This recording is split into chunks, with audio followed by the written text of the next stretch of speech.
கிருஷ்ணன் யாருங்கிறத கற்றுக்கிட்டோம். அதுக்கப்புறம் எப்படி வழிபடுறது அப்படிங்கிறது கற்றுக்கிட்டோம். எது ரொம்ப ஈஸியான வழிபடுறது, நிறைய பாதுகாப்ப எது ஈஸியானதுங்கிறத கற்றுக்கிட்டோம். அது எப்படி வழிபடுறதுங்கிறத கற்றுக்கிட்டோம். நிறையா இந்த பாகவதம் பகவத்கீதை அதெல்லாம் என்ன போட்டிருக்கு அதெல்லாம் கற்றுக்கிட்டோம். அப்புறம் புராண கதைகள், மகாபாரதம், ராமாயணம் அதில் என்னென்ன கற்றுக்கிட்டோம், அதோட என்ன விஷயம், கதை மட்டும் இல்லாமல் அது என்ன விஷயம் அப்படின்னு கற்றுக்கிட்டோம். அவர் இந்த கிருஷ்ண பக்தி இயக்கத்தை இந்தியாவில் மட்டும் இல்லாமல் வெஸ்டர்ன் சைடை எப்படி கொண்டு போனார்.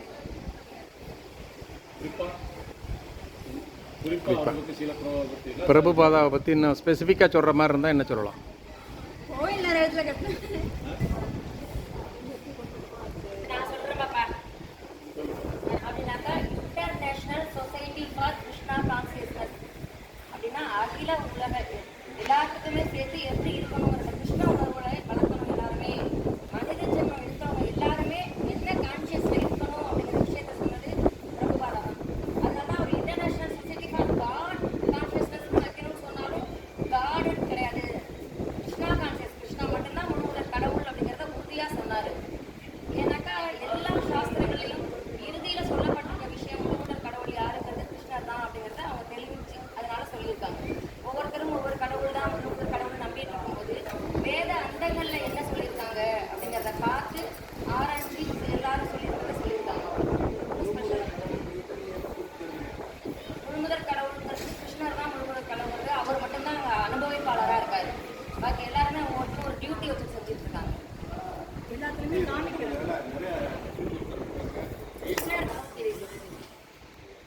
எல்லாத்துலேயும் நிறைய சும்மா அவங்க இதுக்கு சொல்லிட்டாங்க அவங்க சொல்லிட்டாங்க அப்படின்லாம் கிடையாது. இந்த சாஸ்திரம் சொன்னாங்கன்னா இந்த சாஸ்திரம் இத்தனை ஸ்லோகன் சொல்லி சொல்லி மேக் பண்ண நம்மளால அதை எடுத்து நம்ம பார்க்கலாம். நம்ம தேவலர், நாரதர் இந்த மாதிரி ரிஷிகள் எல்லாமே முழுமுதற் கடவுள்னு சொல்றாங்க.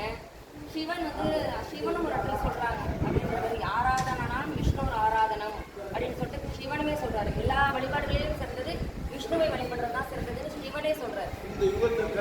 கலியுகத்துக்கு இல்லை, எல்லா யுகத்திலையும் அவர் தான் முழுமுதற் கடவுள். ஆனா இந்த இடத்துல கலியுகத்துல நம்ம தப்பிக்கிறதுக்கு கிருஷ்ணர் தான் பிடிச்சிக்கணும் அப்படிங்கிறத முக்கியமா சொல்றாங்க. ஏன்னா மற்ற யுகங்கள்ல கூட எத்தனையோ வழிபாடுகள் இருந்தது.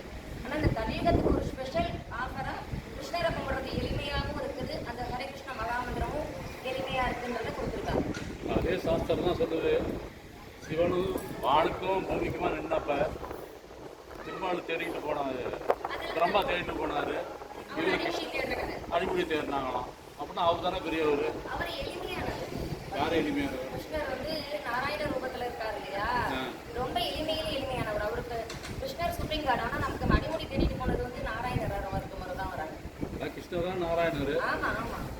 அந்த சிவனே நினைத்து வழிபடுவது கிருஷ்ணரை தான், அந்த சாண்டிங் பண்ணிக்கிட்டு அவர் வழிபடுறது கிருஷ்ணரை தான் அப்படிங்கிற மாதிரி வரணும். அவர் சிவபெருமானை கவனிச்சு பாருங்க, அவர் சாண்ட் பண்ணிட்டு இருப்பாரு. அதாவது சிவபெருமான் சொல்ற ராமநாமம் கோதண்டராமர் கிடையாது, அதுக்கும் கிடையாது. அதுக்கு முன்னாடியே அந்த ராமாவுக்கு தாரக நமந்திரம் சொல்லி பார்வதிக்கு உபதேசம் பண்றார், சிவனே உபதேசம் பண்றார். அது எதுல இருந்து வந்ததுன்னா, சகஸ்ரநாமம் சொல்ல முடியாது, ராமான்னு சொல்றாங்க. ராமன் சொல்றதில்லை, நித்தஜாமன் சொல்றாங்க. அதை விட தாண்டினா நாராயணாவில் 2வது நாமம் எது? நமசிவாயில 2வது நாமம் எது? ரெண்டு சேர்ந்தா ராமா. அந்த கன்சர்னை உண்டாக்குனது ரிஷிகள் சொன்னாங்க. இது கொஸ்டின் ஆன்சர் மாதிரி தான் முடிக்கிறோம். ரோஜன் மாதிரி கரெக்டாக நலச்சிவ மாதிரி எடுத்துக்கணும், பாசிட்டிவாக எடுத்துக்கணும். அதனால் இதனால் நம்ம எல்லாம் தெளிவு பண்ணணும். இப்போ பாப்பா சொல்லிச்சு கிருஷ்ண உணர்வுன்னு சொல்லியிருக்கு. கிருஷ்ண பக்தி வேறு, கிருஷ்ண உணர்வு வேறு. கிருஷ்ண உணர்வுங்கிறது காலையில் நான் பார்த்தபோது ஏற்பட்ட உணர்வை யார் பார்த்தாங்க? பாண்டவன் சொன்னதில்லை, எனக்கு ஏற்பட்ட உணர்வை யார் பார்த்தார்களோ அதான் கிருஷ்ண உணர்வு. அந்த உணர்வு வரணும், எல்லாருக்கும் வரணும். ஹரே கிருஷ்ணன் போது கண்ணு தழுதழுத்து 2 சொட்டு விழுகணும். அதுக்கு தான் ஆசைப்படுறாரு. அவர்கிட்ட இல்லாதது, பகவான்கிட்ட இல்லாதது அது தான் ஆசைப்படுறாரு. ரொம்ப சுலபம். ராமன் தான் எதி. அதனால தான் இந்த நாம மார்க்கத்தில் இப்போ இப்போ கலியுகத்தில் மட்டும் இல்லை, அகில உலகத்திலேயே இன்னைக்கு வின் பண்ணி ஃபஸ்ட்டு போயிட்டு இருக்குது ஹரே கிருஷ்ணா. இஸ்கான் தான் அண்ணாவே சொல்லிட்டார். இஸ்கான் பக்தர்னா அண்ணா ரொம்ப தீர்வு. இது கிருஷ்ண உணர்வுங்கிறது எனக்கு ஏற்பட்டது. இதை வந்து சொல்லி கொடுத்துருக்கேன். நான் இது யார் பார்த்தான்னு சொன்னாங்க. இது வந்து அவர் பார்த்தார். ஆமாம், நீங்கள் பார்த்தீங்க. அது எப்படி நான் இருந்தேன்னு உங்களுக்கு இப்போ சொல்ல தெரியுமா? இதாகலாமா எப்படி இருந்தேன் அப்போ? அதாவது நான் வந்து எவ்வளோதான் வீட்டில் சிரமம் இருந்தாலும் வருத்தம் இருந்தாலும் போனாலும் வராத கண்ணீர், வராத உணர்வு, அந்த சாமி பாதத்தை தொட்டோம்னா கடன்னு ஒரு வருது. அதனால அதுதான் உணர்வு. எல்லாருக்கும் அதாவது இப்போ அந்த உணர்வுங்கிறது வந்து இப்போ நீங்கள் எவ்வளோ காலமாக இதில் ஈடுபட்டுருக்கீங்க? 27 வருஷம். நான் இப்போ 4 வருஷமாக தான் ஆன்மீகத்தில் ஈடுபட்டு போய் கட்டியிருக்கேன். இப்போ பேசி இல்லை அது பேசுறது வேறு. பேசுறது இப்போ எல்லாம் சொன்னீங்க, பக்தி வேற சொன்னீங்கல்லப்பா பாப்பா, சொன்னீங்கல்ல அந்த உணர்வு. இப்போ 4 வருஷமாக தான் கோயிலுக்கு போவேன், சாமி கும்பிடுவேன், எல்லாரும் நல்லா வைங்க அப்படின்னு ஏற்றி வந்துடுவேன். இப்போ இதில் வந்து இப்போ ஈடுபட்டதில்லை. இப்போ 4 நாளாக வந்ததில்லை. இப்போ 3 நாளாக வந்ததில்லை. பெருமாள்னா என்ன, கிருஷ்ணர்னா என்ன என்ன செய்கிறாங்க, அது எப்படி உணர்வோட இருக்காங்க. நான் இது வரைக்கும் எனக்கு 70 வயசாகிட்டு ஒரு வாரம் எங்கேயுமே நான் டூர் போனதே கிடையாது. வடக்கே வந்தே கிடையாது. என்னமோ தெரியல, நாத்தே சொன்னால் நான் வரேன்ட்டேன். நான் இன்னைக்கு எனக்கு ஏகப்பட்ட வேலை நடந்துட்டு இருக்கு. என் வீட்டில் எனக்கு எல்லாமே வசிட்டே இருக்காங்க. எல்லாம் போய் மெட்டீரியல் வாங்குறதுக்கும், பணம் கொடுக்கறதுக்கும், என்ன வேலை நடக்குதுன்னு பார்க்கறதுக்கும், மழை பெஞ்சா மூடுறதுக்கும் அது வேலை நடந்துட்டு இருக்காங்க. அவங்களாம் அந்த வேலையை பார்த்தே கிடையாது. எல்லாம் நான் தான் பார்த்துட்டு இருந்தேன். அதனால எங்கேயுமே போகிறதில்லை. இவங்கெல்லாம் சேர்ந்த உடனே எனக்கு என்ன நடந்ததுன்னே தெரில. நாங்களும் எல்லாத்தையும் மறந்துட்டு அங்கேயே பண்ணி 3 ஃபோன் வந்து பொசு நிப்பாட்டி போடுறேன்.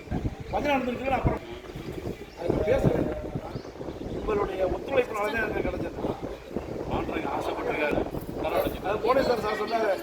புவனேஸ்வர் சார் சொன்னார், ஒரு கும்போஷன் இருந்தால் ஒரு சேத்திரத்துக்கு போகணும். அது கடவுள் எந்த கடவுளுக்கு முக்கியம் கிடையாது.